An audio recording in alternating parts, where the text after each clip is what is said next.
Hi everyone, hello. Thank you all for being here, and thank you Marina for this wonderful opportunity.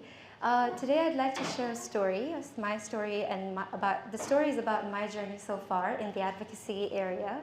And I hope the story will inspire you all because it definitely has changed my life. I was 18 years old when I started in my second year of university, and it was also around the same time I had joined an organization called Musubi Hong Kong.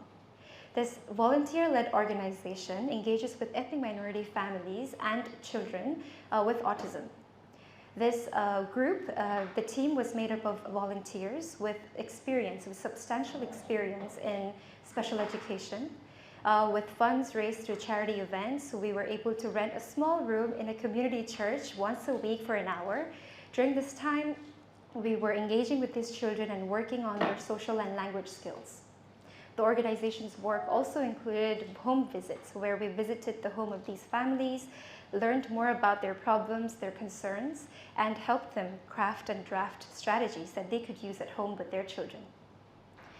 It was only until this time that I started working with Musubi Hong Kong that I understood what autism was and how it impacts families.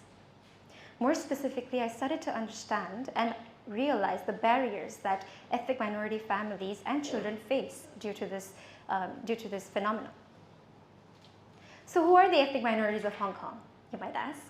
They make up 8.4% of the Hong Kong population. However, the term ethnic minority is unofficially targeted at certain specific groups, for example, the Nepalese, Indians, Pakistanis, to name a few, especially in social welfare.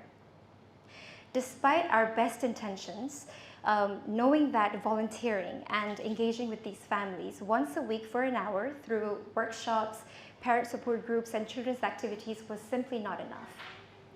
But due to the team juggling their full-time jobs and me with my university, there was only so much we could do. We continued these classes, and time flew by, and before you know it, COVID strikes. COVID brought an additional layer of barriers for these families. Social distancing measures meant that the church space was no longer available for us. It was forcing us to discontinue our service. For a moment, we even contemplated running programs in our own living room space, but that would have not been sustainable. So what did we do? One of our teammates left her full-time job as a teacher, and we pulled in money from all of our personal savings, and we all came together and created our own space. And that's how Kriti Children's Center was born. You might notice the word create and Kriti sound a bit similar. Well, that's because in both Latin and in Sanskrit, the words signify creating something out of nothing. We created this space with love from scratch.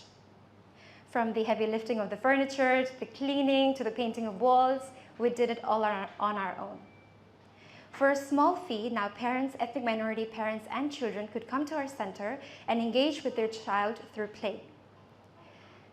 We really emphasized on nurturing children through play, and we crafted home learning kits for the parents so that they could take home on a weekly basis so that they could engage and play even at home. As things started getting back to normal, we started hosting classes in full swing.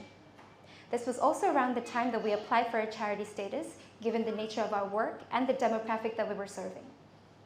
Kriti Children's Center for Learning and Development aims to raise awareness about early childhood development and early intervention for children with special needs, all while spreading awareness about and breaking down social stigma that comes with special educational needs such as autism within the ethnic minority bracket and the wider community, which perhaps is the biggest barrier of all. At the moment, we are serving children as young as 12 months old to all the way to the children who are attending primary school. Most of our programs are geared towards students and children who are yet to enter kindergarten and children who are at risk of other developmental delays, autism, and other diverse learning needs. Although mainly from the Yau Tsim Mong district, our services are also accessed by parents and families and children from Yuen Long and Chuen Wan districts. In fact, in a survey conducted by our team, we found out that within 3 months of children coming into our center, they were showing significant progress in terms of language and literacy. They were showing improvements. They showed improvements in 27%, by 27% in literacy and by 12% in numeracy when assessed for their recognition of numbers and letters. We're also currently piloting a Chinese immersion project, and I'm happy to inform that they're showing progress there as well. So, in fact, one of the biggest achievements for our team has been an experience of a child who came to us with speech and motor delays and with suspected autism.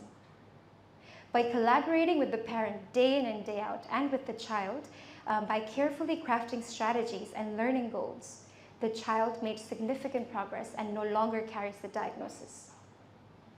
Such experiences motivate us and they push us to do better. It also shows the importance of early childhood development and early intervention, and shows how small efforts can make a big difference. I'm also very happy to inform that early last month, we got our charity status. The journey from volunteering in a small organization once a week for an hour, all the way to fully functioning as a full charity and impacting more than 100 EM families has been rewarding and extraordinary, to say the least, especially in the times of COVID. But however, the most exciting part of it all is the thought that this is just the beginning. Thank you so much.